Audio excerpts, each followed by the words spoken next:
Hindi mo mababago ang walang hiya. Please remember that. Sakit pong katotohanan, no? May kasabihan nga ang puno ng kamyas, kahit nabuhusan mo yan ng gatas,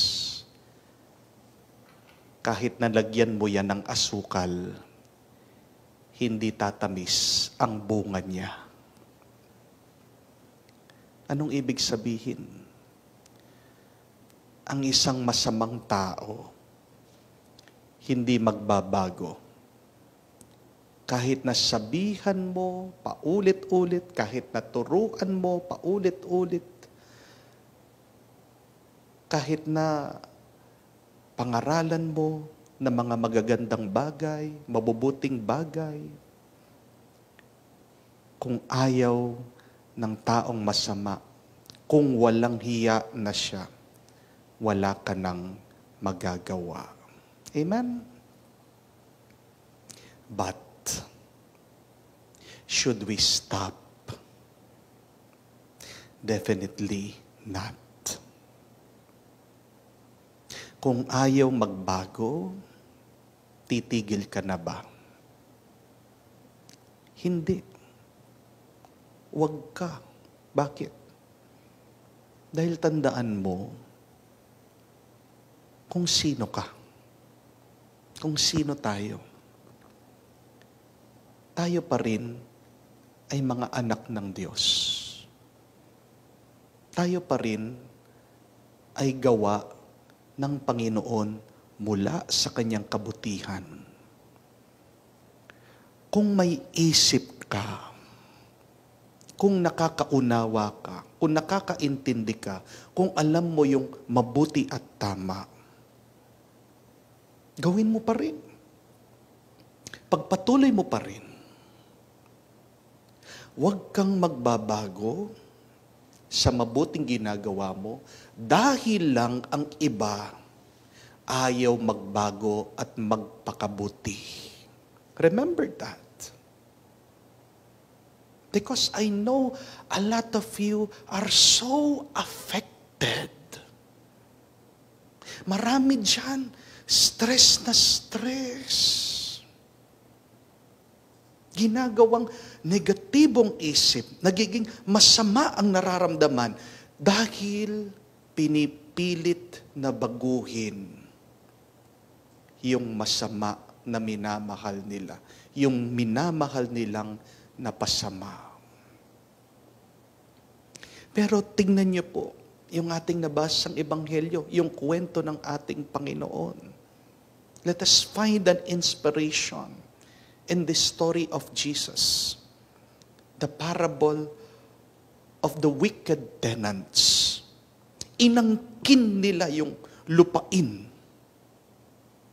Ayaw nilang magbigay ng share.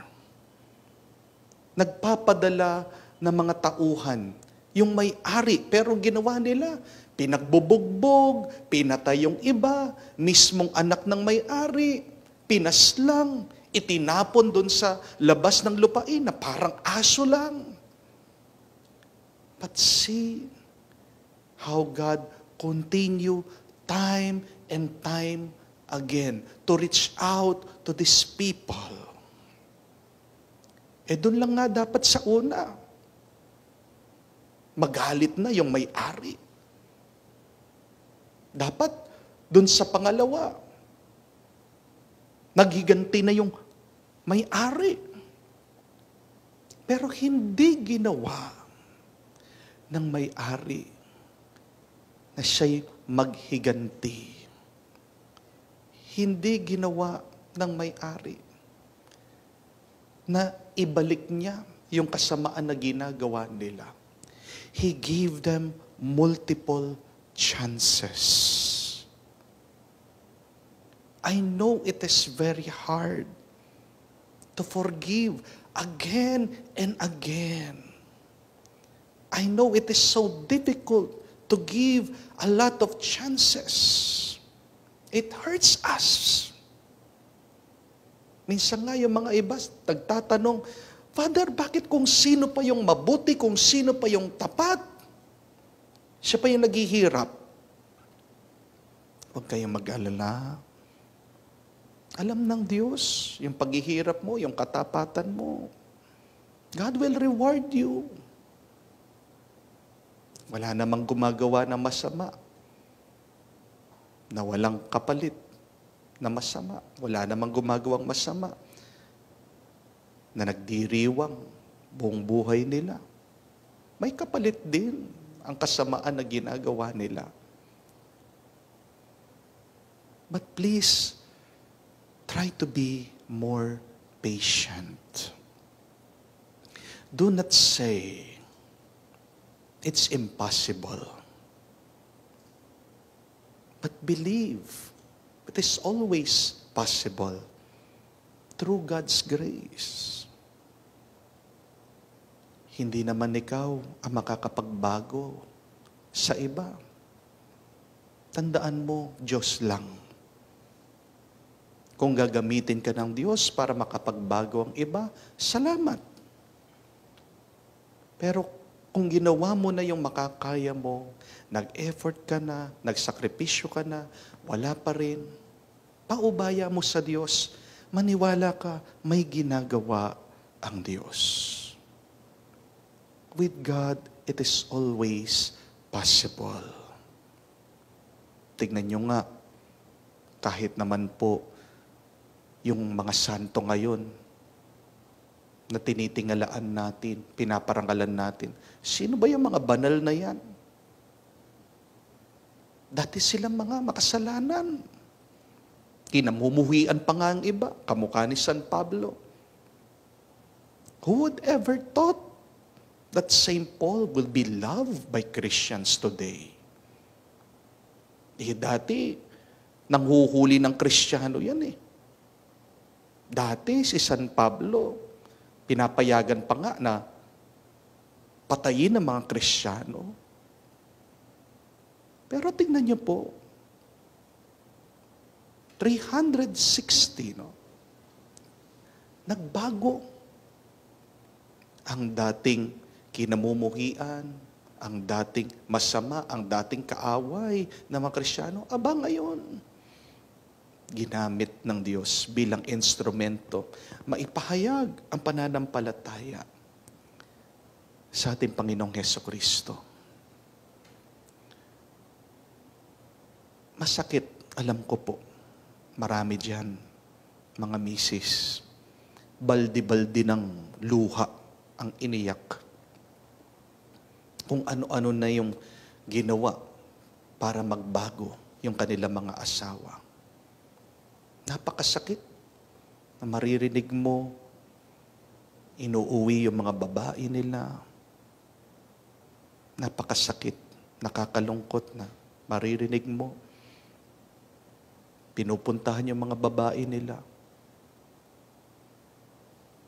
May lakas pang loob na umuwi dun sa bahay nila. Parang wala man nangyayari. Pinagmamalaki pa na meron sila mga babae. I know it is difficult when our loved ones are living in sin. I know it is so hard and difficult. It hurts us. And we desire for our loved ones to be good, and yet they continue with sinning, with being bad, with hurting us. But lift them up to the Lord. Kung wala ka nang magagawa, ang Diyos naman. Dahil sabi nga ni San Pablo sa mga tao ng Korinto, if anyone is in Christ, the new creation has come. Bakit hindi nagbabago? Kasi wala pa si Kristo. Hindi pa nakapasok si Kristo sa isip, sa puso ng tao. Hindi ikaw si Kristo. Tandaan niya po yun. tayo'y mga Kristiyano. Tayo'y mga maliliit na Kristo lang. Tayo'y mga gamit ni Kristo. Tayo'y daan lang ni Kristo. Pero hindi tayo si Kristo. How can our loved ones change? It is only through Christ. So keep on praying for them. Keep lifting them up to the Lord. And do not stop being good, faithful, and trying to live holy lives. Life is short. Maiksi lang ang buhay. Let us try our best to live this life